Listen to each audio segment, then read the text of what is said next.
Pak Ustadz, apa hukum istri pasang KB, keluarga berencana? KB terbagi dua. KB yang pertama namanya tanzimun nasal, mengatur setahun sekali, 2 tahun sekali, 3 tahun sekali. Nanti setelah 3 tahun baru hamil. Itu boleh, fatwa ulama Mesir, namanya tanzimun nasal. Yang tidak boleh tahdidun nasal. Tahdid nggak hamil sama sekali. Kalau perempuan namanya steril, kalau laki-laki namanya vasektomi. Vasektomi dipotong, nggak bisa disambung lagi. Kalau ada yang mengatakan vasektomi bisa disambung, nggak bisa. Nggak ada selasiban yang bisa menyambungnya. Kalau sudah putus, dia tak akan punya anak untuk selamanya. Maka ini tidak boleh. Tapi kalau dokter sudah memvonis, ibu harus steril, karena nggak bisa punya anak lagi. Nanti kalau operasi yang ketiga kali, resikonya mati. Ibu nggak bisa punya anak lagi. Si ibu menangis, bapak tersenyum. Kenapa dia tersenyum? Tanyalah sama yang sini.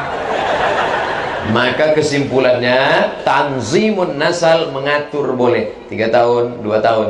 Tahdidun nasal nggak boleh, karena itu bertentangan dengan fitrah. Orang barat nggak mau punya anak, karena bagi mereka punya anak itu ribet, jelimet, sulit.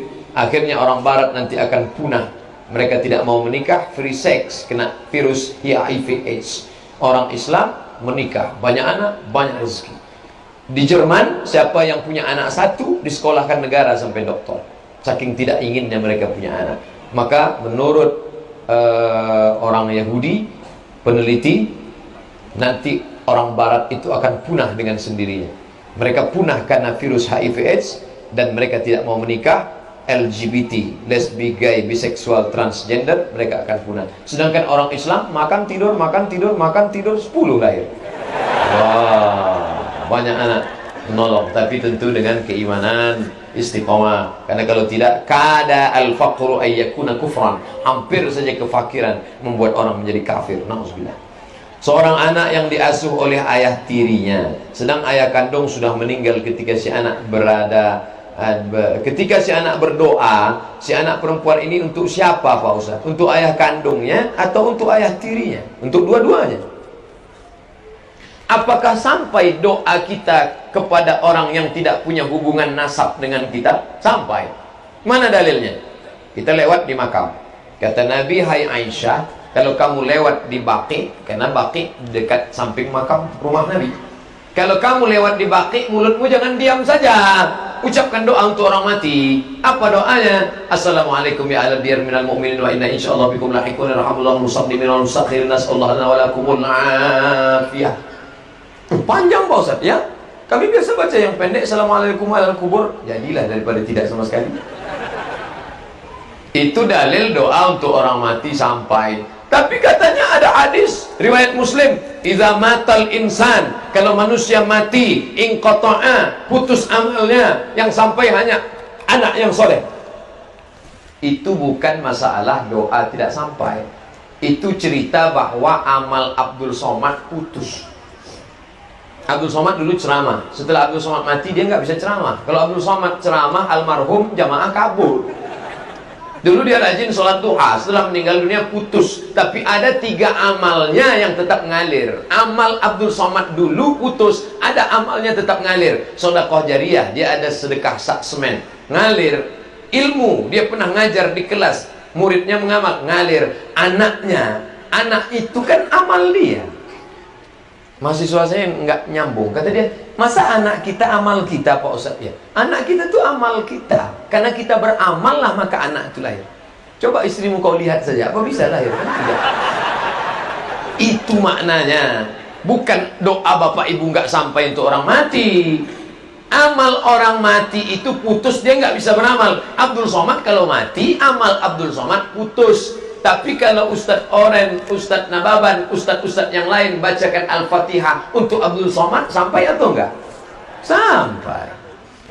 Ustadz yang kami cintai, ya mudah-mudahan laki-laki, apabila orang tua sudah meninggal, innalillahi wa inna ilaihi raji'un, bolehkah saya selain mengqadha puasanya juga mengqadha salatnya? Enggak, puasa saja.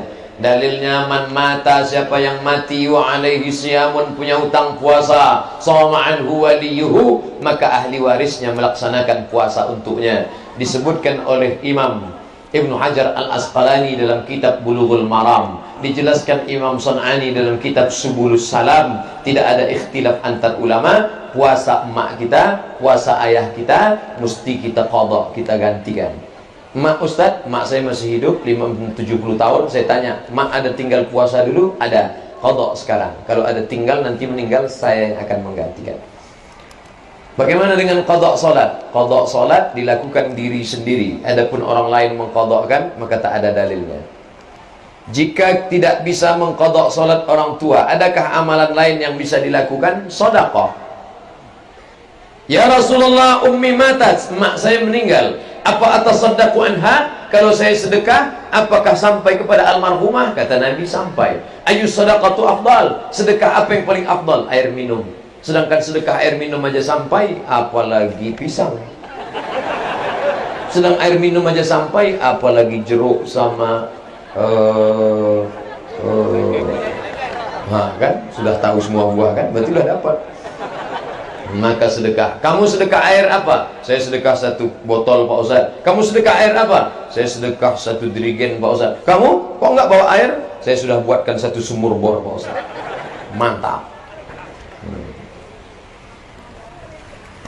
Ustaz, saya mau tanya soal bank syariah. Misalnya orang beli rumah bank syariah selama 10 tahun, tapi di tahun ke-6 punya kendala pembayaran, PHK, jadi tidak bisa bayar cicilan. Karena dia tidak bayar cicilan, maka dia kena denda, atau sebaliknya. Saat mau dilunasi lebih awal lalu dikenakan biaya penalti. Apa denda itu menjadi riba? Ya, hindari denda. Karena denda, riba nasiah, riba fadal, maka bertambah disebabkan oleh denda karena keterlambatan, berubah dia menjadi riba. Adapun akad permodalan murabahah dengan bank syariah, kita tidak pinjam uang. Bank syariah, pinjam uang 500 juta, saya mau beli rumah. Kata bank syariah, kami tidak melayani peminjaman uang. Karena uang bayar uang, riba. Pinjam 500 juta, bayar 550, riba.